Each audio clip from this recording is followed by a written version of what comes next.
ये बड़ा important point मैं बताने लगा हूं कि आपने ना अपने जब हर लिहाज से फंक्शंस स्टडी कर लिए, जीन के, ग्रुपिंग कर ली। ग्रुपिंग कैसे कर ली? पीआई की बेस के ऊपर ग्रुपिंग कर ली। पीआई फर्ज किया, आपने देखा कि पीआई की वैल्यू, या जस्ट पीआई की वैल्यू वैसे लिख दी, या पीआई की बेस के ऊपर आपने कहा कि अगर पीआई वैल्यू क्या होती है? किसी भी जीन की, प्रोटीन की वो वैल्यू जिसके ऊपर उसके ऊपर न्यूट्रल चार्ज हो जाए। ये किसी के ऊपर प्रोटीन की वो पीएच की वैल्यू। बट कि अगर हम देखते हैं, अच्छा आप लोग अच्छा परफॉर्म कब करोगे? व्हेन यू आर रिलैक्स, जो कोई टेंशन नहीं है आपके ऊपर, आप रिलैक्स होंगे, आप फ्रेश हैं, रिलैक्स हैं, कोई आपके ऊपर स्ट्रेस नहीं है। अब आपको पढ़ाया जाएगा तो आप अच्छे तरीके से, या कोई काम कहा जाएगा तो आप अच्छे तरीके से काम कर लेंगे। मेरी बात की समझ आई ना? अच्छा, किसी भी प्रोटीन के ऊपर भी ऐसा ही होता है। जब प्रोटीन के ऊपर कोई चार्ज नहीं ना होता, अब वो रिलैक्स होती है। अब वो प्रोटीन, वो पीएच वैल्यू जिसके ऊपर, वो पीएच वैल्यू जिससे प्रोटीन के ऊपर कोई चार्ज ना हो, उसको उसकी पीआई वैल्यू कहते हैं। उसको क्या कहते हैं? अच्छा, इट मीन अगर किसी प्रोटीन की पीआई वैल्यू 7.2 है, इट मीन वो जगह जहां पीएच 7.2 होगी वहां वो अच्छा काम करेगी।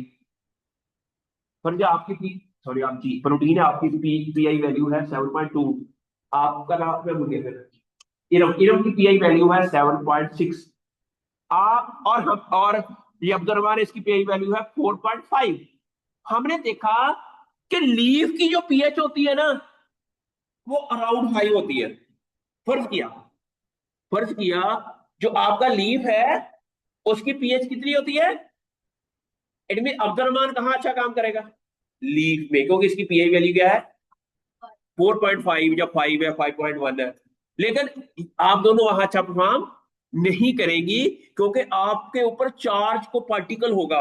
आपको काम करना अच्छा नहीं लगेगा, आप टेंशन में होगी। लड़की वैसे टेंशन होती है, ठीक है, आपके ऊपर एक टेंशन होगी, लेकिन अब्दुल वहां रिलैक्स हो गए हैं, बीच किनारे बैठ के आराम नाम एंजॉय कर रहा होगा, क्योंकि ये रिलैक्स होगा, क्योंकि इसके ऊपर 5 पीएच के ऊपर पीआई वैल्यू जो है उसके ऊपर अच्छा वर्क करता है। अब आपने क्लासीफाई कर लिया अपने जीन्स को बेस्ड ऑन दैट। पर क्या आपने देखा, जिसकी पीआई वैल्यू 1 से 4 है उसको ग्रुप 1 कह दिया, उसका नाम रख दिया पी पी आई ग्रुप 1। दूसरे का नाम जो 4 से 6 वाला है उसका नाम रख दिया ग्रुप 2। इस तरह 3 4 4 ग्रुप्स में आपने कन्वर्ट कर दिया। ठीक है, इसी तरह ही आपने ग्रेवी, ग्रेवी किसे कहते हैं? कि प्रोटीन की खसूसियत वो कितनी हाइड्रोफिलिक है या हाइड्रोफोबिक है, उसकी भी एक वैल्यू है। अगर नेगेटिव आती है इट मीन वो हाइड्रोफिलिक है, अगर वो प्लस आती है तो हाइड्रो, वो क्या है? हाइड्रोफोबिक है। क्या है? उसे फोबिया है,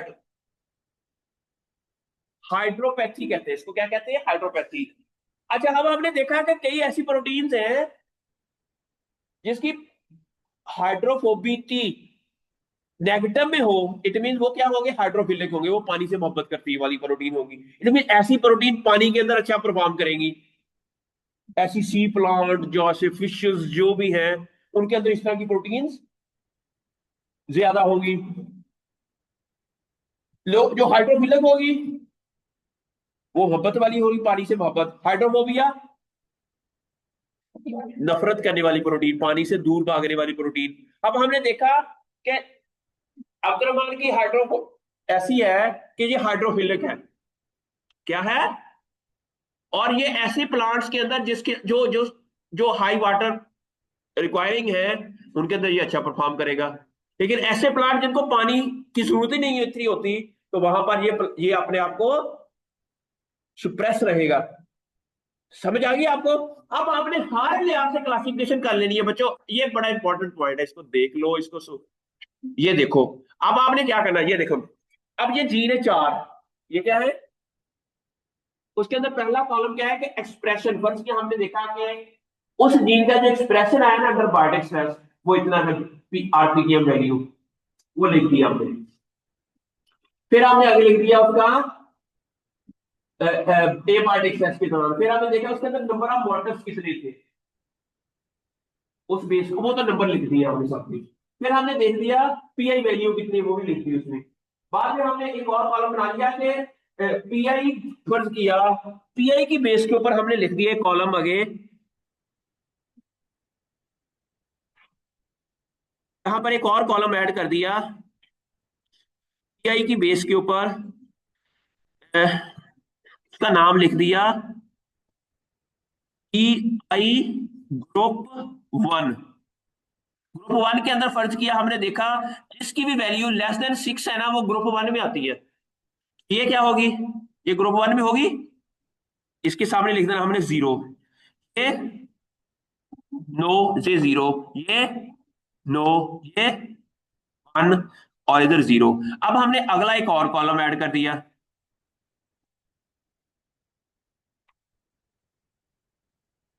पी आई ग्रुप टू। ये वो है जो 6 से 7 के दरमियान में है, जो 6 से, अच्छा अब हमने देखा कि 6 के 7, ये 1 ठीक है, दूसरा नहीं है 0, तीसरा 0, चौथा 0, पांचवा 1, ये दोनों 6 और 7 के दरमियान में है।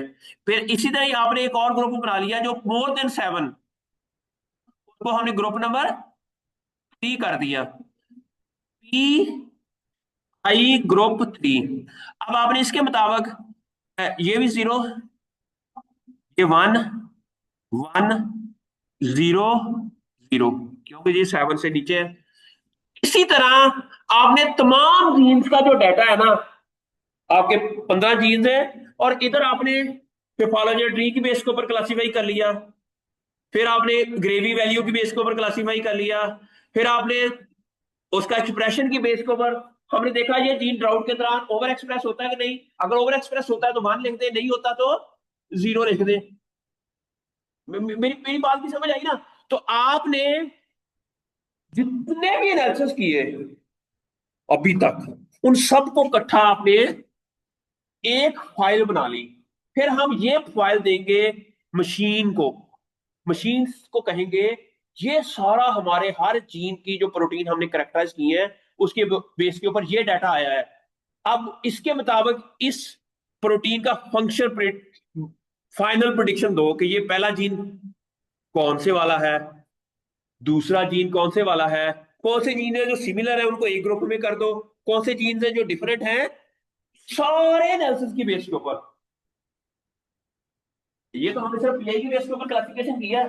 आपने को हर लिहाज से, मेरी बात की समझ आ रही है, हर लिहाज से एनालिसिस कर लिए, हर लिहाज से एक टेबल बना लिया।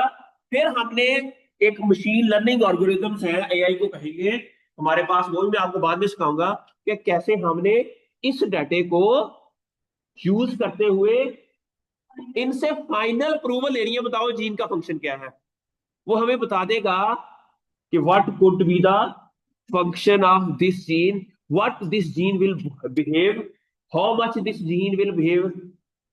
ये देखो ना फ्यूचर अब किधर जा रहा है, समझ आ रही है। पहले तो हम बहुत एक्सपेरिमेंट करने पड़ते थे, फिर जाके हमें पता चलता था कि this is the function of the gene. अब लेबोरेटरी वर्क कम है, ये जो एआई वर्क है इसको आर्टिफिशियल इंटेलिजेंस या मशीन लर्निंग बेस्ड या बायोइन्फॉर्मेटिक बेस्ड वर्क के थ्रू हम वो काम जो पहले डीएनए आइसोलेट करते थे, पीसीआर लगाते थे, सीक्वेंसिंग के लिए भेजते थे, सीक्वेंसिंग के बाद उसकी वो प्रोटीन को सब सेलुलर लोकलाइजेशन करते थे, फिर जाके पता चलता था कि ये प्रोटीन का क्या फंक्शन हो सकता है। अब वो सारे काम जो हम लैब में करते हैं, ये सारे काम मैंने टूल से कर दिए। यू गॉट माय पॉइंट, ठीक है। तो आपको मशीन लर्निंग एक्सपर्ट भी बना देना है, एआई एक्सपर्ट भी बना देना है, बायोटेक्नोलॉजिस्ट भी बना देना है। ये सारी चीजें जब आपको आती होंगी ना, आपका ना कॉन्फिडेंस का लेवल ही और होएगा। जब आप कहीं जगह प्रेजेंटेशन दोगे ना, तो आपको पूरी लॉजिक की भी पता होगी। मजाक नहीं करता। कहता है दुनिया में ना दो बंदों की इज्जत होती है, एक बंदा जो बहुत ज्यादा मज़ाहिया करता हो, मजाक करता हो ना हर एक के साथ, तो लोग कहते हैं यार बड़ा जॉली है यार, अच्छा बच्चा है ना। एक हो जो बहुत इंटेलिजेंट हो, उसकी भी लोग, अगर आप इंटेलिजेंट भी हैं और जॉली भी हैं, तो क्या हो जाएगा, सोने पे सुहागा हो जाएगा। समझ आ गया आपको? तो आपने पर्सनैलिटी कैसे डेवलप होगी आपकी, व्हेन यू स्पीक, स्पीक बड़े अच्छे तरीके से बोलते हो, तो फिर अल्लाह लोगों के जिनों में ना आप कहते हो यार ये क्या बोलती है रब, दिमाग खा लेती है। समझ आ गई आपको?